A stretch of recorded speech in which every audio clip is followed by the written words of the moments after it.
Cassie filed a lawsuit Thursday against Sean Combs, aka Diddy, alleging that she experienced quite a bit of abuse during her decade-long relationship with Diddy. And she did not hold back one bit in giving a lot of details on what actually happened. And y'all, it was heavy.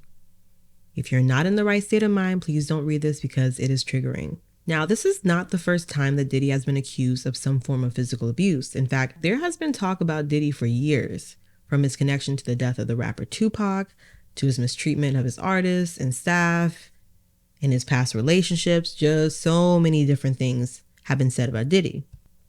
One in particular being Laurieann Gibson. Now, for those who don't know, Laurieann Gibson was a very famous choreographer in the early 2000s and has worked with various artists like Michael Jackson and Beyonce, and she even appeared in the movie Honey alongside Jessica Alba. Laurieann Gibson was the choreographer on Diddy's hit show Making the Band, which birthed groups like Danity Kane and Day 26. Laurieann claimed that Diddy attacked her with a chair during an altercation while filming the show. She did file a complaint with the NYPD, and the case did go under investigation, but it was eventually dropped due to lack of evidence. But many fans weren't surprised because Diddy was rumored to have quite a temper. As far as Danity Kane goes, former members Aubrey O'Day and D Woods have both made statements in support of Cassie, and Aubrey said that she's been trying to tell everyone for years about Diddy. Now, I don't know if y'all remember, but Aubrey went on the Call Her Daddy podcast late last year and spoke about her time with Diddy. She said that he played mind games and that she was fired for not doing certain things she was asked to do that weren't music related. She didn't go into specifics, but she did reference that they were other things. She said that you signed so many NDAs and a bunch of contracts that don't give you any rights as an artist. So in the lawsuit, Cassie detailed some disturbing things about her relationship with Diddy. One very disturbing part of the lawsuit was how Diddy would often host orgies, or what we would allegedly refer to as freak-offs, where he would hire male escorts to sleep with Cassie after filling her up with all types of substances. She claimed that these parties would go on for days, and Diddy would just watch her escapades with these men and even film them. Cassie also claimed that she was SA'd multiple times by Diddy, as well as viciously beat repeatedly during the course of their relationship. She claimed she could really never escape. Even if she tried to hide away from him, he would find her. Now, Diddy is a very powerful man in the industry, and he's involved in various businesses, so he definitely has some pull in that industry and can definitely afford to pay off quite a few people and get them to hush up about his alleged abusive behavior, especially if he's writing some fat checks. More money and more connection gives you more power in that industry. But one of the most disturbing details of this lawsuit was Cassie claiming that Diddy blew up Kid Cudi's car because they both had been in a somewhat of a romantic relationship when Cassie was on a brief split from Diddy, and Kid Cudi confirmed that this did in fact happen.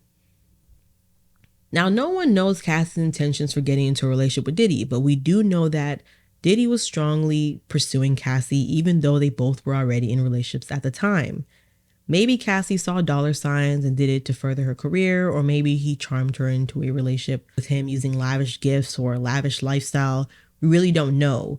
But there is no way she could have known that being in a relationship with Diddy would involve all that she detailed in her lawsuit. There's no argument that some women get into relationships with powerful men for the money and connections, but it doesn't mean that they are willingly asking to be beat up or assaulted in any way. She was also 19 years old and he was 37. And 19-year-olds are very impressionable and don't know better at that age. I mean, you can probably still remember the smell of your high school hallways at 19. This is not only sad, but just disgusting all around, and the fact that Diddy already decided to settle with Cassie just proves that at least some of the details must have been true. Also, if this lawsuit had been taken to court and he refused to settle, who knows what other disturbing details would have come out about him, or what other victims would have come out and shared their stories. But Cassie is not the only partner he's been accused of abusing. He also allegedly abused his former partner, Kim Porter, and was rumored to have something to do with her untimely death, since Kim was coming out with a tell-all book at the time. And after her death, her laptop was nowhere to be found. Even Diddy's ex-bodyguard came out and said that Kim Porter once slashed his wrist with a corkscrew to get away from his abuse. There are even rappers like Young Jock and 50 Cent who have spoken about their disturbing experiences with Diddy. You remember Scarface when that white woman was coming down the escalator? Yeah. He was in that man's house and he saw that man's wife and was like this. I was watching Puff. The nigga Puff was looking up there.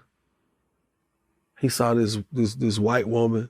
It was bottles on bottles on bottles around her. It was lit. Puff jumped out. Me and Cassie sitting next to each other. My wife right here, Cassie right here. The nigga jumped off the bar, came on and said, yo, Cassie, tomorrow, I want you to shave the side of your head. And I was like, what the fuck kind of request is that? So when I'm like, what the fuck? So when I look up there, this white woman's side of her head was shaved, my nigga. And the bitch looked good with it. So I was looking at Cassie, I was like, I was like, you're not about to do that, are you? She said, well, I mean, whatever Sean wants, I'm gonna do. I'm trying to tell you, nigga asked me, could he take me shopping? And it fucked me up because I'm looking like, what the fuck did this nigga just say? I want to take you shopping. I got a bankroll out this motherfucker. I want to take you shopping. Why? Because when you walk around looking so motherfucking good, I'm going to feel like, God damn it, that motherfucker with me. That's all I want to do. If when you continuously call Puff gay, does that affect your relationships in Hollywood? I don't call him gay. I said, Let me read it, Fifth. Oh my God. Sorry I can no longer help you guys. Soon you will all be gay and happy. You are all now left under leadership of Puffy Daddy. Report to the nearest rainbow. Dinner Thieves in theaters January 19th. So it's not like Diddy has shown to be an exemplary man with a squeaky clean reputation. There has been talk about him for years.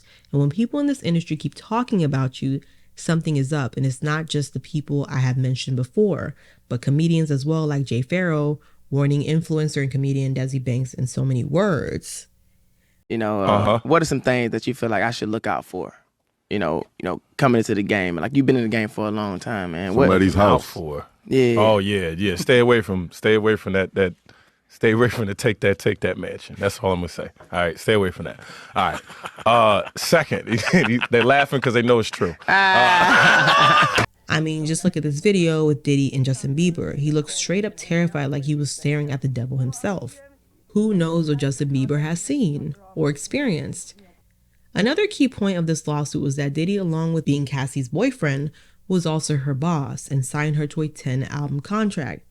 That might seem like a great deal in retrospect, but it basically means he owns her outright. She also probably didn't understand half of the clauses in the contract. This is why many artists today are choosing to go independent rather than sign to a label, because artists tend to get the short end of the stick. And let's be real, Bad Boy Entertainment is where careers go to die. Not because Diddy didn't have some amazing artists on his roster, but more so for his shady dealings and greed. Even Mase has often called out Diddy for his shady business practices and his mistreatment of artists. He signed to Bad Boy in the 90s, but he did leave the music industry to pursue ministry, later returning to make more music with Bad Boy Entertainment. Mase is known for his hits like Feel So Good, Whatever You Want, and Welcome Back, which are all truly timeless. The people love Mase. His music was just feel-good music and still is. He made a diss track about Diddy and has even taken to Instagram to talk about the issues he's had with the Bad Boy mogul. Cassie claims that after the abuse, Diddy would shower her with gifts and put her in different hotels so that she could heal from her bruises and cuts after being abused by him, only to repeat the abusive cycle once she was healed up. She also allegedly experienced memory loss due to the physical abuse and the substance abuse. Even though Cassie accepted a settlement offer from Diddy, she should have went for even more money because he took away so many years of her life and he truly traumatized her. Diddy also seems to have been revamping his personal brand. Maybe he knows that his time is up. You can't screw over and mistreat so many people and then expect nothing to happen to you. Eventually it comes back around, and all it takes is one person to say something and then it becomes a snowball effect. And before you know it, you are drowning in scandal. This is probably one of the many new things to come out about Diddy in the coming future, and he better get his pockets ready because he's most likely going to be writing a lot of fat checks to various people.